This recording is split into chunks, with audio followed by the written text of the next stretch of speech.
Welcome to Face the State. I'm Ariana Bennett. Thank you for joining us. Well, it's no secret that smoking cigarettes is hazardous to your health, but you may not know that one popular method of quitting smoking might not be completely healthy either. Now, we're talking about e-cigarettes or vaping. It is on the rise across the country, but there's a lot we don't know about its effects on your health. Now, Dr. Andrei Klistov is here now to talk about that. Andrei, thank you so much for coming on the show. Well, thank you. It's a great pleasure. Okay, so you are an atmospheric scientist. What got you interested in studying e-cigarettes? Well, it's a good question. I think it's difficult to miss this phenomena. You know, it's everywhere. It's very popular. And one of the things that caught our attention is actually advertisement that is behind this, growing popularity. And when you read advertisements, you see things that, we use only, for example, FDA-approved components. Sometimes they say it's organic and so on, so it's totally safe. If you look closer, actually, it's very little research been done in actually what's in the vapor itself. There have been some studies before that showed that there are some toxic aldehydes, but researchers mostly thought it was because of the heating of the main ingredients, the glycol and glycerol. And so that's what attracted our attention. We decided to apply our tools that we use for atmospheric chemistry research to look at the aerosols. Vapor is actually aerosol, and that's what we study. Right, and I think a lot of people, when they switch to e-cigarettes or they take up, doing it, have never done it before, they're under the impression that they're getting just the pure nicotine or some components that are safe and that it's leaving out all the chemicals that you'd find in cigarettes. Is that the case? It's partly true. I mean, e-cigarettes are definitely cleaner than conventional cigarettes. They don't have tar and all kinds of bad stuff associated with it. But what we found was that still there is a class of compounds which is actually, some of them are carcinogenic, so they can cause cancer. So yes, in a way they are cleaner, but they are not clean. Let's put it this way. Okay, because there's no combustion happening. Nothing is burning, so you're not actually inhaling smoke, it's vapor. It's not exactly true, because what happens is that if you look into the cigarette itself, how it is made, there is a coil that is heat up using a battery, and temperatures could be pretty high, like 200 degrees centigrade, 300, and so on. And so some organic compounds that are in the liquid could decompose. So it's not exactly a burning process, but you still heat it up quite significantly. So, and that causes a breakdown of some of those chemicals. So it's what we measure. It's not what is in the liquid. We actually measured the content of those aldehydes in the liquid, and it's clean. But when you look in the vapor, that's when you start seeing bad stuff. Okay, so there's a change that happens when it's vaporized that is kind of misleading. It's, if they label it, everything in this liquid is safe, it's misleading because it changes once it's been heated up. It's correct. And they are honest in saying that the compounds that they use or ingredients that they use are FDA approved. But FDA approved it only for consumption as food, not for inhalation. And plus, something happens during vaping that breaks those compounds down into toxic compounds. So what was the most surprising thing that you found in there, the most dangerous thing you found in there? Well, I think the formaldehyde, for example, it's a known carcinogen. There are some other compounds that are irritants. Some of them are also carcinogenic. So this was a big surprise. And we do all kinds of measurements for air quality research. We do measurements in road tunnels and other places. And when we saw the levels of those aldehydes, they were very high. So we're not talking just small traces. We're talking actual harmful levels? Yes. They exceed like occupational standards, like people working in chemical industry. Several, well, I wouldn't say orders of magnitude, so some cigarettes we found were a couple of hundred times higher than the safety limit. Were they all like that, or were some liquids worse than others? So what we found is that, yes, definitely they're different from flavor to flavor. We don't know exactly what causes, what components are responsible for these aldehydes. Maybe some produce more, some produce less.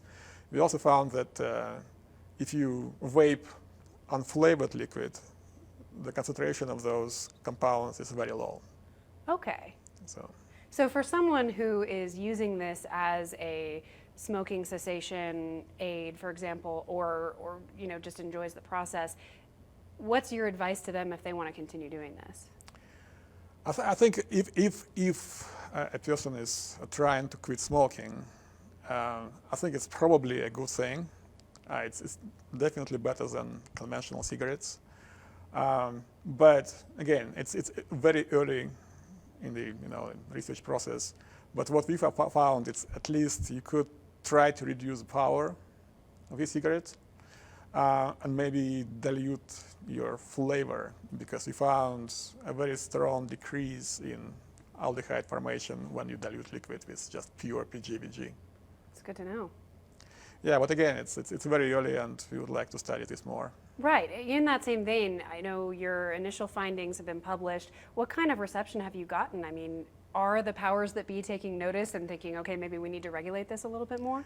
Well, actually, I don't know. It was amazing, actually, the amount of attention I got. I have almost 60 papers published, and this one is, I don't know, 100 times more attention, received 100 times more attention than all of the other ones combined.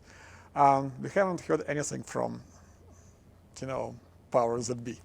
But we had a lot of emails from, say, the UK, all over the place. Poland, Russia, Greece, Hong Kong, Brazil.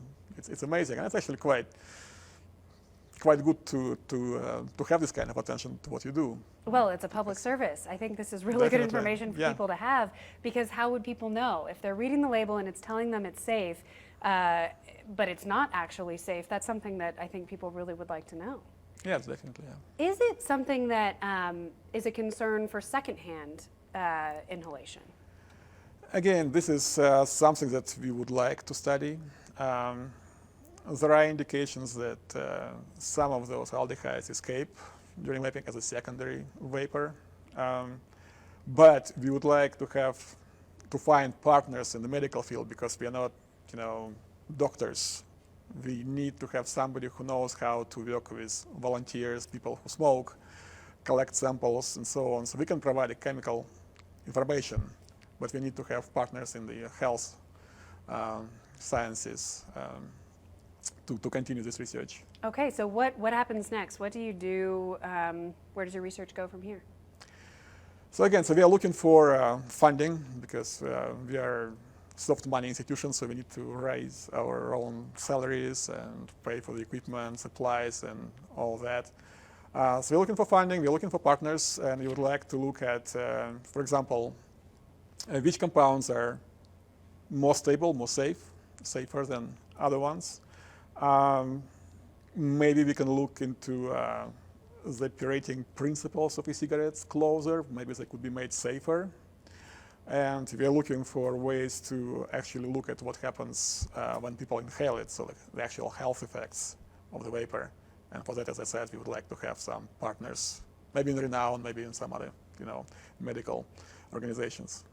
How is it that a product like this can end up on the market with so little understanding of what it does to the human body and potential risks that it poses? Isn't this stuff supposed to be overseen? I would think so. I mean, I guess what happens again is, as I mentioned earlier, people think that what you vape is what you get. So the liquid content is what you get out, and maybe some misunderstanding about the FDA approval. It's approved for food consumption, but not for inhalation and things like that. So yeah, that's probably how it came about, and definitely it needs to be looked into closer. Okay, so if anybody wants more information on any of this stuff or on the work you're doing at the DRI, where would you send them? Our website, so they can email me. Our press officer would be probably preferable, because I am receiving tons of email and I'm overwhelmed, to be honest. So yeah, I think, the best place to go. If anyone wants to donate to the cause and learn more Oh, about sure, we vaping. would really appreciate it. Okay. Well, we've got a little bit of time left. Is there anything else that the public should know? Any more stuff from your research that you'd like them to know about? We do all kinds of things, as I said, related to air pollution. We study composition of biomass burning aerosols. As you know, here in Reno we have a lot of wood smoke from fires. Like almost every summer you have quite bad air quality on a regular basis. We're also just starting to get involved in researching marijuana. We did some measurements for not what people smoke or anything of that sort, but when you start growing plants on a larger scale, they emit a lot of what we call volatile organic compounds, and they can react in the atmosphere and form ozone, and so the air quality goes down. And so Washoe County asked us to perform some measurements earlier this year, and last year we also did some experiments. And so that's something else that's kind of new and potentially important, especially with the passage of Proposition 2. Oh, it's so interesting. It's great work you guys are doing at the DRI. We're out of time, but Andre, thank you so much for coming on the show. Thank you very much. We'll have to have you back. Thank you. All right, well, coming up on Face the State, it is open enrollment for patients to sign up for health insurance through the Affordable Care Act marketplace. But this time, the situation is a little different. I'll find out what Nevadans need to know about their insurance premiums right after the break.